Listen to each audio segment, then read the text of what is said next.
Hello, welcome to this Unreal Engine tutorial. I'm the Festmaster. Today we'll be talking about timelines, what they do, how to use them, and some tricks with using them. So first, for some timeline basics. The timeline allows you to run a function every tick, then another one when it's finished, and it's basically like a video timeline sort of thing in code. You can play it from the start. Play will just play it from wherever the current time is. Stops it from playing. Reverse will play it in reverse. Reverse from end reverses it and resets the timer to the end. And set new time sets a time point on it manually. This direction we can make a select has two values in it, forward and backward, which you can use to determine whether it's playing regularly or reversed. And when you double click on a timeline, you get a timeline editor where you can add different tracks and create curves. So I'll just delete that track. I've created a basic actor class. Here it's called the timeline color class. It just uses a very basic material but with a color parameter for us to work with to demonstrate what the timeline can do by just changing the color of it. So to demonstrate this, we can create a color track, and here in this I'm going to change the length of how long it plays to be 3 seconds, and then view out. And I'll drag this pin over here, change its time to be 3, and then on the bottom here's the opacity, change its time to be 3 as well. Double click on this, we'll just make this color red, and make this one's color blue. So we have a nice timeline that'll go between blue and red. Now you can just hook this up to play. I almost forgot to name it. You can right click on the track title to rename it. We'll call this color. And then I have set up a basic amount of code in the construction script to give us a single variable that we can set, or not set the variable, but set parts of the use functions in this variable to just set the color of it, and use set vector parameter, call this color.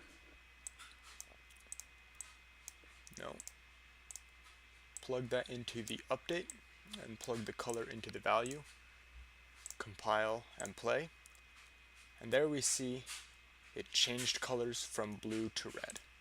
Now if we want to go in here and delay that start a bit, we can just pull the blue up. Then if we go again, it stays blue for a bit before it changes to red. I'm going to change this back to 0 so that I can demonstrate another feature of the timelines. And also to do this, I will change the time to 6 and add a key to all curves. Change this time to be 6, this time also to be 6, and then this color to be blue. And now I'm going to check the loop. Now in the event graph, I'll just play again, and we'll notice that it'll continuously loop, changing the cube between blue and red without stopping, because it never gets this stop signal. Now I could, off of the begin play, do a sequence, then 0 into play, delay for, say, 9 seconds, and then plug that into stop. And then when we play, it'll change colors, and then it'll stop here after 9 seconds where it would be at red. So 3 seconds pass, 6 seconds, it loops back to here, 9 seconds pass, it'll stop at the second time it turns red in this case. And so that's a demonstration of the stop functionality. And then to show off how play from start works, I'll just put another delay in here after the first for 1 second, and then play from start. So what we should see is a second after it stops at being red, it'll snap back to being blue and continue playing like normal.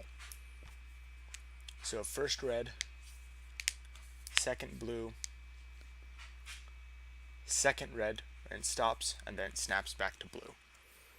And so that's what the play from start does. And the reverses work exactly in the same way, but since this particular timeline is mirrored, we won't see any effect. But if we just change the time to 3, we won't lose these keyframes, they just won't affect it anymore.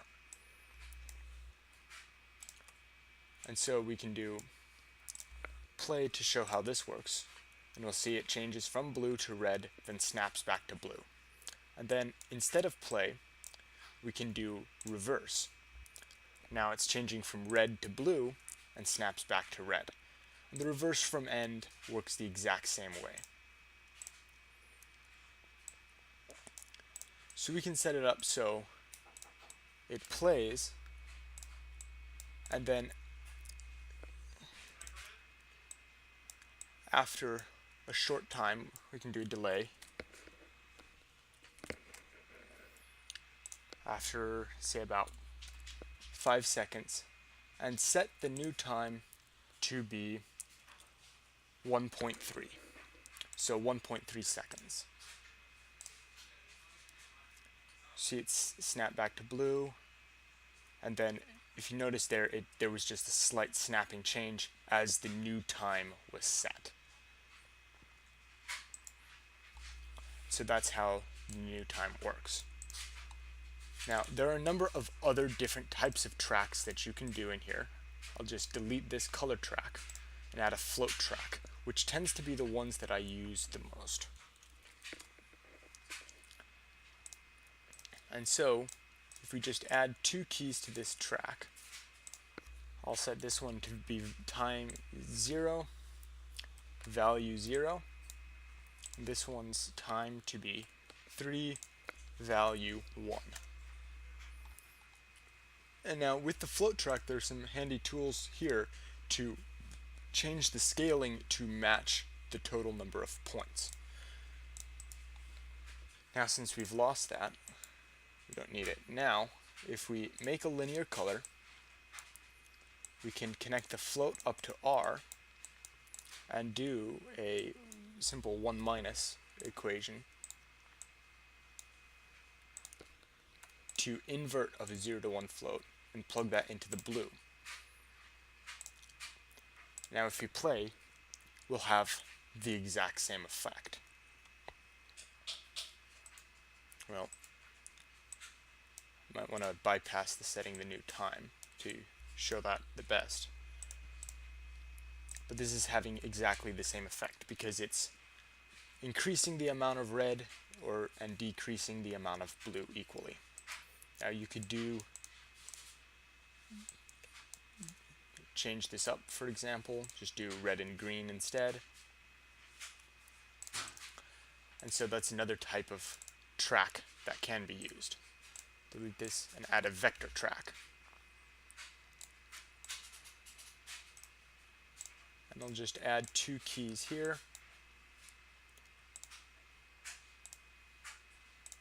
Time we can set to 0. Time to 3. Apparently I have a extra key in here. Oh, okay.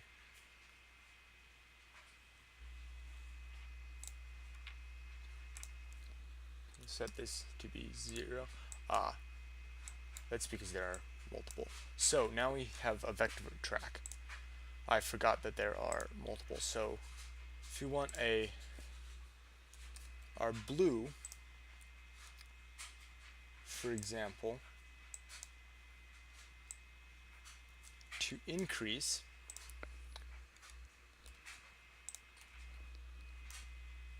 and we can set the red to decrease,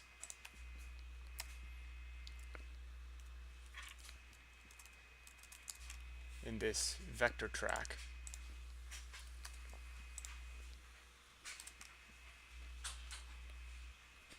One. And then just take these greens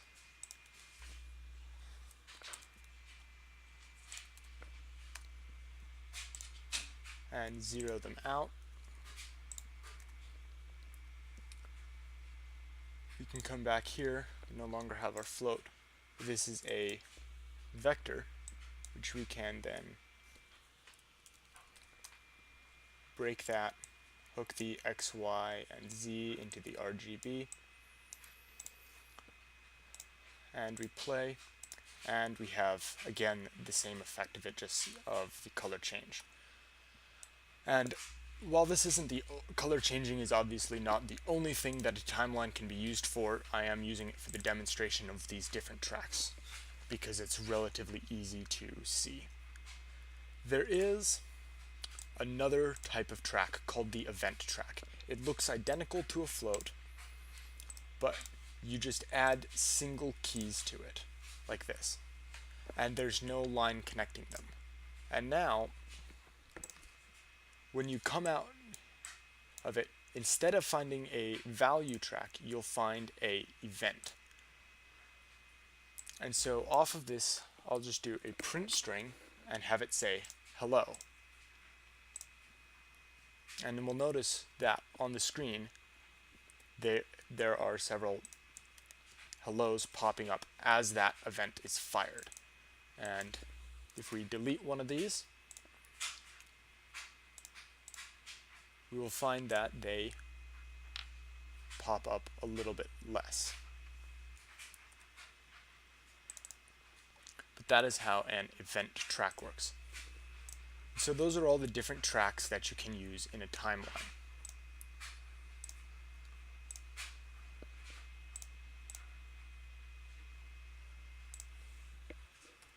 Now, I did also create a pre-built another actor here that has a changeable location variable in it.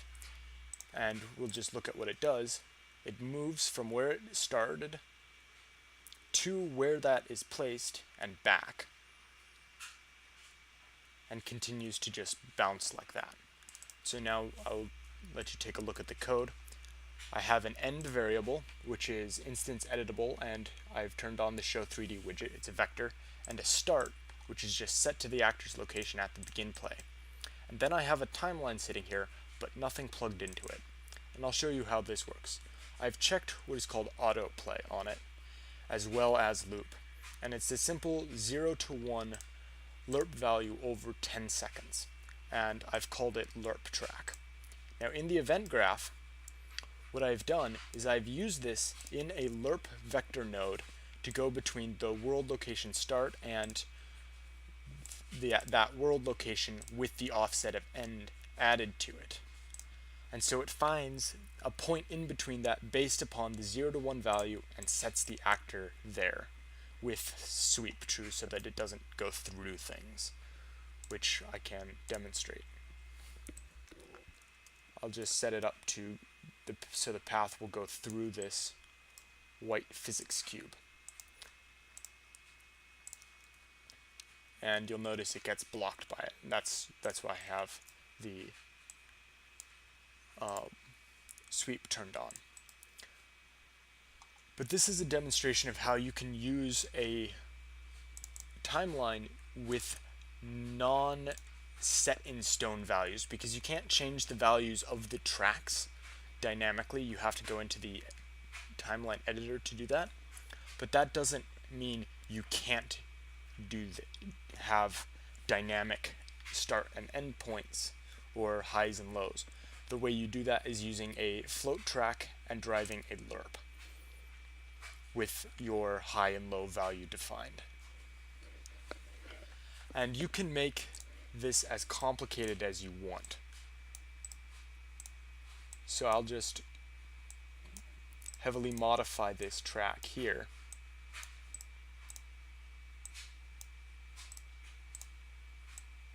And we've got quite a complicated curve. And then when we play, we'll notice that the ball is now doing different things. But it'll always be following this pattern. And it also allows me to edit where it will go. And now I've just changed this so it is different in all three directions.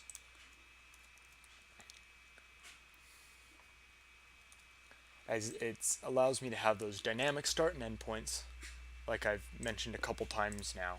And this is a relatively good practice, in my opinion, is to use a lerp, a timelines float track driving a lerp, because it allows for those dynamic start and ends that can make life much easier when you're programming something complicated and you realize halfway through the project, oh, this needs to be dynamic. It's easier to have set it up this way and just change it rather than have to go and edit it. It also allows you to store your start and ends as variables to be accessed by other parts of your code. And those are the main things about timelines. The one other thing that I haven't mentioned yet is this finished event. This will get called whenever the timeline hits either its endpoint or its beginning point. Or I believe that's how it works. It might be whenever it stops. So we can just test that print string.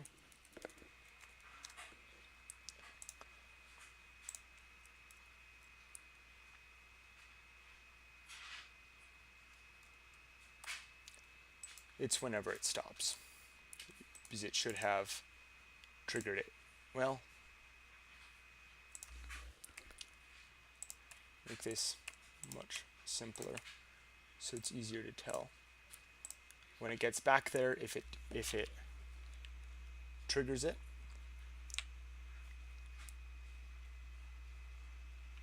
yeah, so it is whenever it stops, it'll run the finished, and then you can get the direction off of that. I don't tend to use the finished very much. I also don't tend to use many of these input pins very much unless I'm doing a specifically event triggered timeline, which is useful for things like doors and different animated things.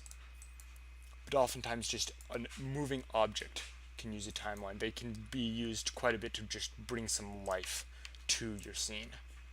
And so that is all I have for timelines, and I will have another video next week. Thank you for watching.